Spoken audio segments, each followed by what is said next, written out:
Swastiastu. Perkenalkan, nama saya Nikadit Dwi Wulandari dengan NIM 2118620621 dari Prodi PGSD semester 2. Nama saya Niwayan Sairendri, NIM 2118620604, Prodi PGSD.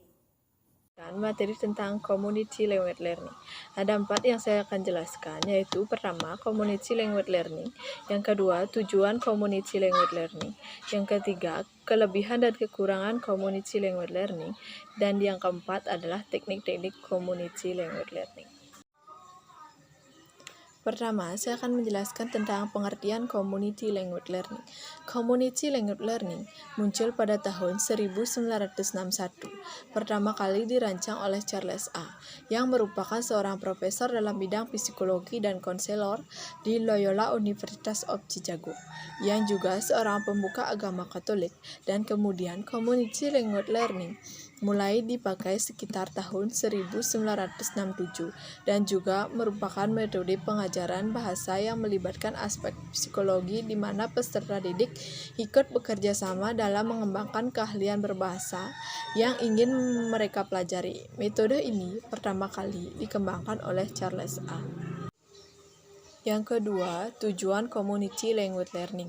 Tujuan dari pembelajaran sendiri adalah untuk membangun hubungan, komunikasi, dan menghilangkan ketakutan dalam diri siswa saat ia mempelajari bahasa kedua. Oleh karena itu, metode pembelajaran community language learning bertujuan agar para siswa dapat belajar bagaimana cara menggunakan bahasa target, bahasa yang dipelajari secara komunikatif.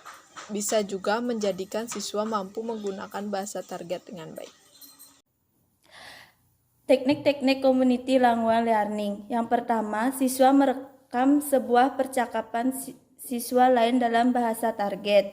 Yang kedua, siswa menuliskan ucapan-ucapan dari percakapan yang mereka miliki kemudian direkam untuk praktek dan analisis bentuk linguistik. Yang ketiga, siswa melaporkan pengalaman mereka di depan siswa yang lain.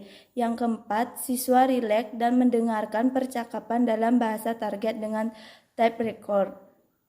Yang kelima, siswa memiliki beberapa bagian transkrip untuk dipraktekkan dari penjelasan guru. Yang keenam, siswa membentuk kelompok dan diminta untuk membuat kalimat baru kemudian share dengan kelompok lain.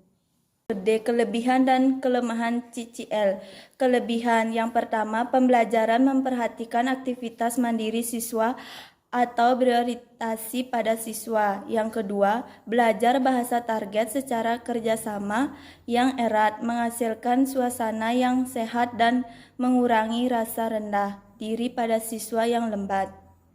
Bahkan rasa harga diri dipupuk dalam kelas yang demikian ini. Yang ketiga, para siswa dari permulaan sudah saling berkomunikasi dan menggunakan kemampuan kognitif mereka untuk menerapkan kaidah-kaidah bahasa sebelum mereka merumuskan kalimat-kalimat individual. Kelemahan. Yang pertama, pemula akan lancar apabila sudah memiliki pengetahuan tentang kosakata dan kaidah bahasa asing meski minim. Yang kedua, silabus sulit dibubuhkan karena setiap kelas berubah-ubah. Yang ketiga, penggunaan rekam suara menjadi penghambat bagi pemula. Yang keempat, pengajaran membutuhkan waktu yang lama. Kesimpulan, nilai kuat dari community language learning ini adalah penekanan bahwa pembelajaran bahasa itu hendaknya memandang peserta didik sebagai pribadi manusia yang utuh. Dukungan penuh dari pengajar, konselor, tidak ada penghakiman kepada peserta didik dan tanggung jawab. Dari kedua belah pihak, guru dan peserta didik memandang guru dan peserta didik sebagai sebuah komunitas serta menjadikan guru lebih dari seorang pengajar, tetapi berperan ganda yakni sebagai fasilitator dan konselor.